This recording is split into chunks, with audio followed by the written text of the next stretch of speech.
Hello, my name is Kay Herring, and I welcome you to Candidates Up Front, a public interest program of Berks Community Television, BCTV, and the League of Women Voters of Berks County. Candidates Up Front will introduce voters to candidates running in this year's primary to be held on May 19th. Contested races for this primary are in Pennsylvania Senate District 48 and Pennsylvania House Districts 126, 128, and 130. A primary election is where Democrats and Republicans choose their candidates for the November ballot. There are no ballot questions this primary season, so only voters who have registered as a Democrat or a Republican can vote. To check your voting status, you can go to Pennsylvania's state website, vote.pa.gov, that's vote.pa.gov, and there you can register to vote, change your party designation, locate your polling place, or apply for a mail-in ballot and get lots of other information about the election. To change your party designation, which can be done at any time, follow instructions on that website to update your registration. You may change your party designation even if it is just so that you can vote in this primary. You can also call the local Election Services office at 610-478-6490. The deadline to register is May 4th, and the deadline to apply for a mail-in ballot is May 12th. We are interviewing candidates who wanted to be interviewed in contested races only. For each race, the candidates will get the same questions and will have the same amount of time to answer them. Let's begin. Good evening. My name is John Morgan, and thank you for watching Candidates Up Front. Today's interview is with a candidate running for the 130th Pennsylvania House District. Two candidates are competing for this office, Republican Melissa Brewer and Republican Mitch McHale. The district encompasses numerous townships and boroughs in central and eastern Berks County, including Fleetwood, Boyertown, Oley, and Douglas townships. State representatives serve a 2-year term in the state legislature in Harrisburg. They initiate legislation and vote to create laws. They pass the budget, including taxes and expenditures of the state. They help constituents with issues regarding state government. And the salary for a state representative is about $110,000 per year, plus benefits and expenses. Please note that the opinions expressed in this interview are those of the candidate and are not the opinions of the League of Women Voters or of BCTV. This interview is with Melissa Brewer. Welcome, Melissa. How are you this evening? I'm very well. Thank you so much for having me. All right. Thank you for coming. Ms. Brewer, please tell our viewers about yourself and why you're running. Well, I'm very excited to be here, and I'm very excited to pursue this journey to be the next state representative of our district.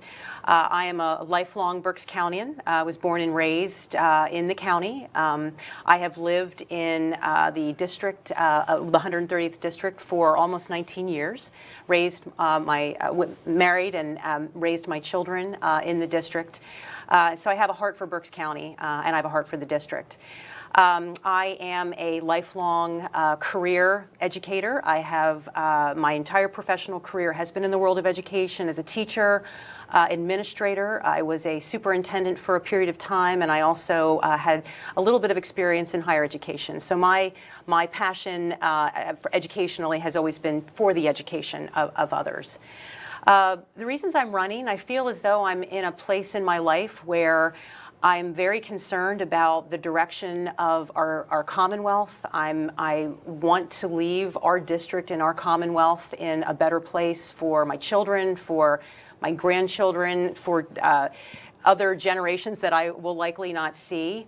I care about the citizens of Pennsylvania. I have a passion for young children. I have a passion for students. I have a passion for our aging population. So I'm I'm interested in participating in problem solving and solutions, policy development, legislation that will just move this district and this Commonwealth in the best direction it can.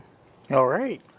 What are 2 or 3 issues on which, if elected, you feel you can make a difference? I think you covered some of that in your introduction there. Absolutely. I think to speak a little bit more about education, given the amount of experience I've had in education, my passion for the world of work with students, I feel that I can contribute to conversations to improve the educational opportunities for all of our students, explore and move forward school choice for our children and for our parents.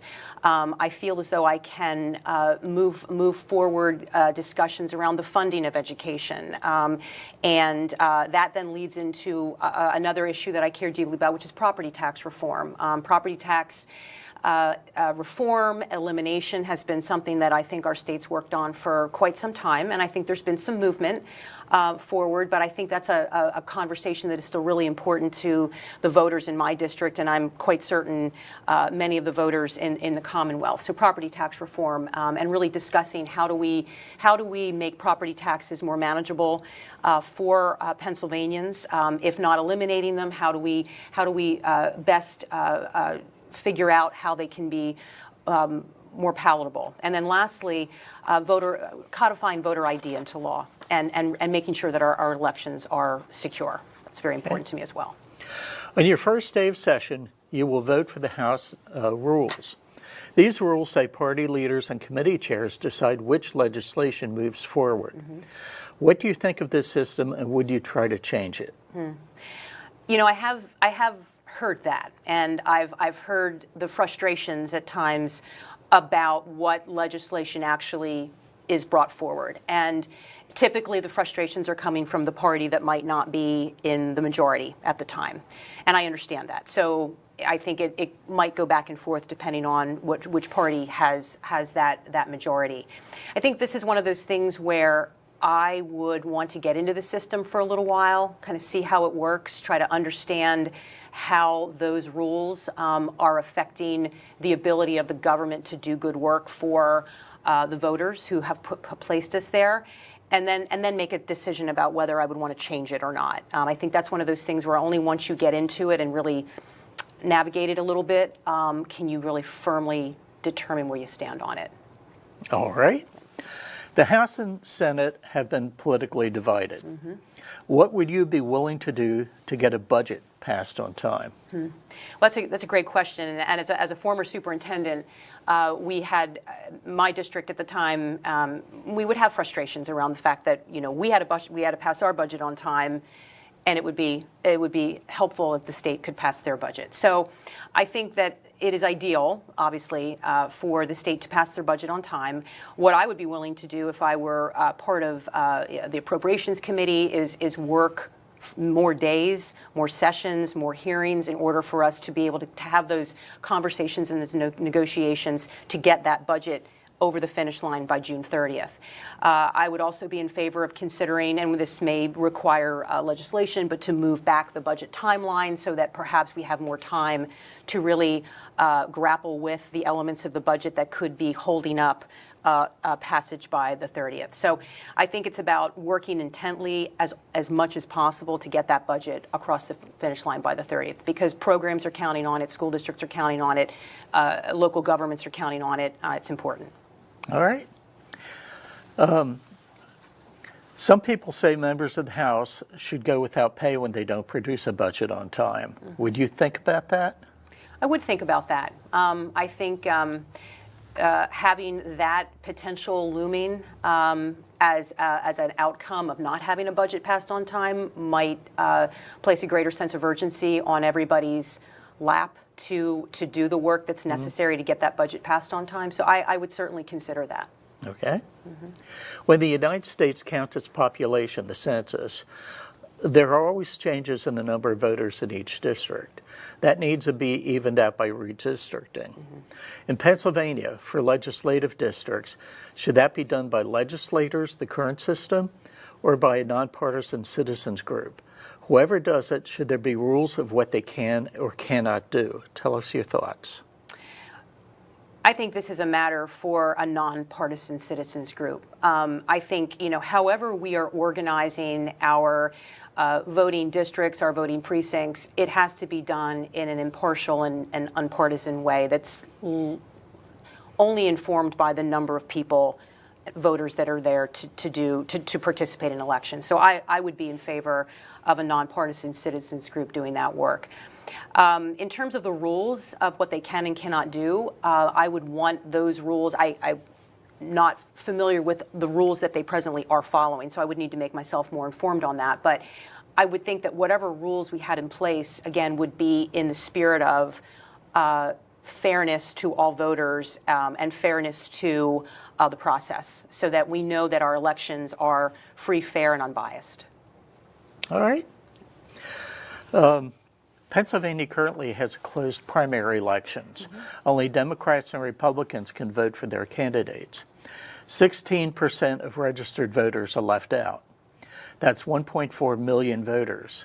Some say all registered voters should be able to vote in the primaries, as all taxpayers are paying for it. What do you think would be the best system, and what rules would you want to be in place? I've had that question posed to me, or that issue posed to me from a number of people that I've talked to in the last couple of weeks. And I think that all registered voters should have the opportunity to vote in the primary, whether you are registered Republican or Democratic or independent. I think if you are a registered voter, you are committing yourself to a party platform and therefore should have that opportunity to vote in the primary. So in terms of what rules would I want to have in place, I think the rules would simply be you must be a registered voter in the Commonwealth in order for you to participate in the primary, but I would support that. That would be the only rule that you see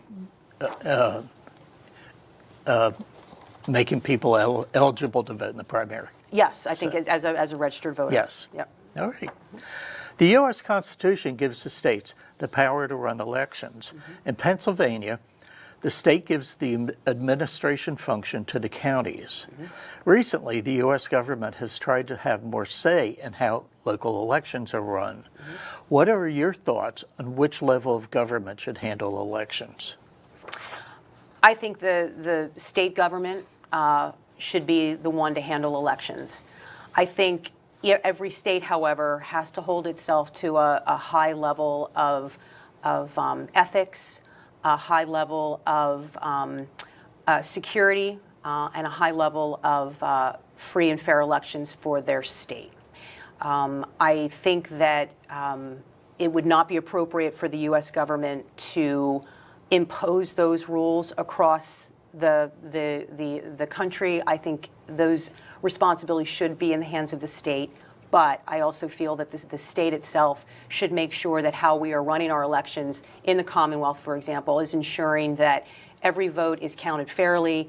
There is no fraudulent voting. There is no nonsense in voting, and that all of the candidates that are put forth for election are chosen because the votes were counted and documented appropriately. All right. Do you think we have the right balance of powers between the states and the U.S. government?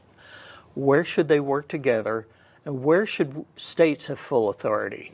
What functions should each control? I think we do have the right balance of power between the states and the U.S. government. I think that there is increasing tension between states' authority and the U.S. government's authority, but I do believe that the right balance of power is there.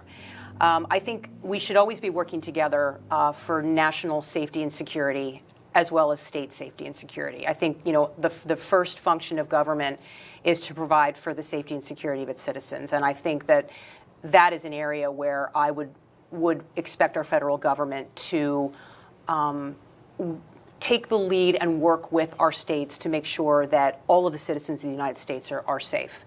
So safety and security would be an area where we would not only work together, but the federal government, because of the knowledge that they have about what's happening external to the U.S., what's happening within the U.S., I think they have to have a strong role in safety and security.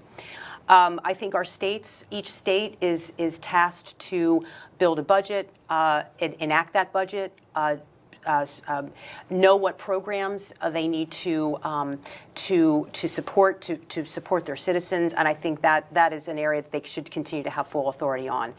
And so I think safety and security, distribution of federal dollars to states would be in the hands of the federal government, and the states then have the authority to disseminate those funds appropriately to their citizens and fund their programs. All right. All right. Data centers use significant amounts of electricity and water. Some say this will have a negative impact on local communities. Others say they will not. What are your thoughts on this, and do you feel we need special laws to protect local communities?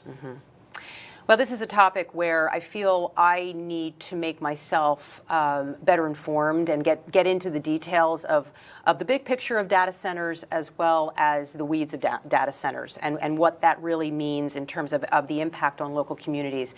I think, data centers, much like AI, much like social media, much like the internet, much like electronic devices, it's coming at us sometimes quicker than humans are ready to cognitively process it and know what they're getting into. So I think data centers are a big enigma for many of us yet, and I would want to make sure before I weighed in on what the state controlled, what our local communities controlled, I was best informed on those weeds of that impact. I think it's a lot to think about these large warehouse-sized technological centers, and how it could impact the local community.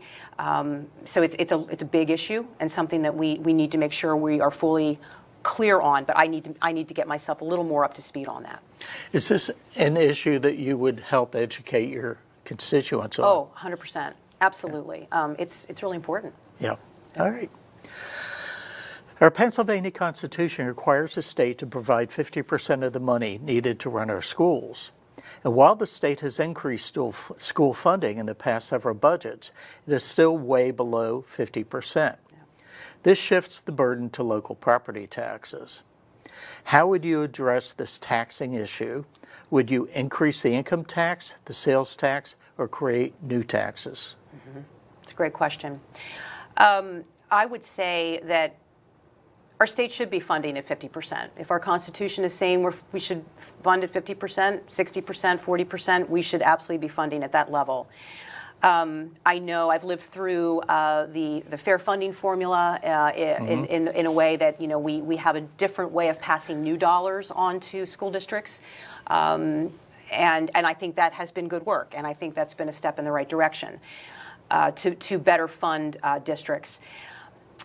The local tax burden on taxpayers, however, is a big challenge for many of our homeowners, especially our aging population. So I think we need to take a look at how we could better fund our school districts through the examples of income tax and sales tax. And yet the challenge with those is that they are not guaranteed tax sources. So when you talk about sales tax, you talk about income tax, it's variable and may not fit the need that we have at present. But then I think we also have to take a look at how we are structuring school systems and possibly think of other ways of being efficient with our school system organization.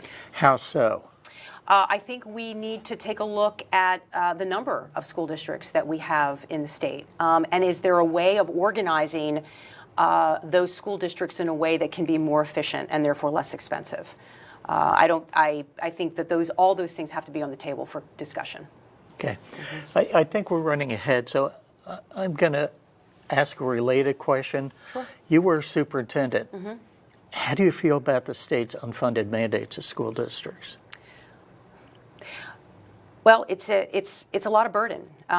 It's a lot, and it's not that it's not good work. It's not that what these unfunded mandates that we're managing or we have managed in education. It's not that it's not good work. It's just a lot on school districts to be able to carry out the functions, all the different functions that they have to do.